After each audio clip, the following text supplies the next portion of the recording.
People like to, adopt the ostrich syndrome. They put their head in a hole and believe that all they are seeing is what they are seeing inside that hole. But they don't know that the rest of their body is exposed. We grew up knowing Rivers State as a state where peace and harmony governed. We went to secondary school here. I went to government comprehensive. We had Okrika boys in comprehensive. We had Calabari boys. We had Ogoni boys. Many of them still my friends up till today. Ijo boys, Nembe boys from Bayelsa, which used to be part of Rivers State. I left secondary school in 1972. I don't think many of you were born by that date. And then I joined this profession. What does the law teach us? To uphold the rule of law and ensure that all facilities for its maintenance and enforcement are put in place. So as a lawyer, I will always stand for justice. I will always stand for the rule of law. People don't want to admit the obvious. Some people are still saying Rivers State was peaceful. That's what we call the peace of the graveyard. How was Rivers State peaceful? And at the end of the day, the Supreme Court, the apex court in Nigeria, the highest court in the land, said that Rivers State was being administered as if we were under a military administration.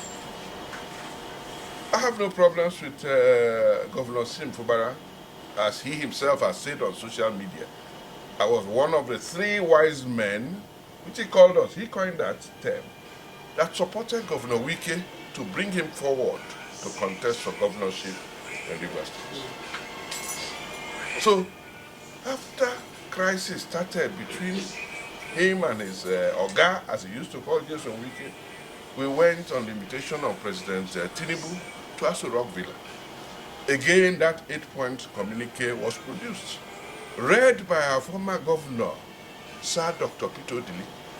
And after each point, President Tinubu would echo, "Do we all agree?" Everybody say yes. I was physically there. Same Fubara, the governor, was there. Nyesom Wike, the minister, was there. So I said, Dr. Dele, Martin Amaewhule, the speaker, that the Supreme Court has pronounced is heading the authentic Rivers State House of Assembly. 3, 4, 5 individuals cannot form a Rivers State House of Assembly. No way. Not within the provisions of the Constitution, not within the provisions of any law that I know about. Ultimately, the judgment has come. What we expected, because PANDEV, Pan-African, Pan-Niger Delta Development Forum, went to see the president. And the president said, go and tell the governor of Rivers State to implement the judgment of the Supreme Court. Now, he himself is a product of the rule of law. Anybody who does not want to obey court judgment is not upholding the rule of law. So I was very enthused, very, very happily, interested in what your youth council was doing. And I encourage. The law is what governs in any democratic institution. And if you uphold the rule of law, there's no way you can go wrong. So that all concerned will also hear you.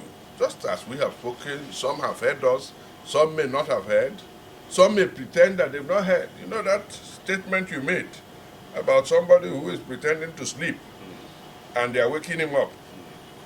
He will not wake up. You know who made that statement? Just in the last 2 weeks, President Goodluck Ebele Jonathan, who is now a world-renowned statesman because of the way he dealt with affairs in governance, and when election came, he willingly, voluntarily yielded power to his successor, the former President Muhammadu Buhari. Goodluck made that statement in Yenagoa. And they say those who have, ears will hear words of wisdom. It's not normal that we should have emergency rule, one of the leading states in this country, and they have imposed emergency rule on us. It is not the best, but we have to manage because we want peace. We want security of lives and property in Rivers State, and we want our state to progress to where it should be in the Committee of States in this country.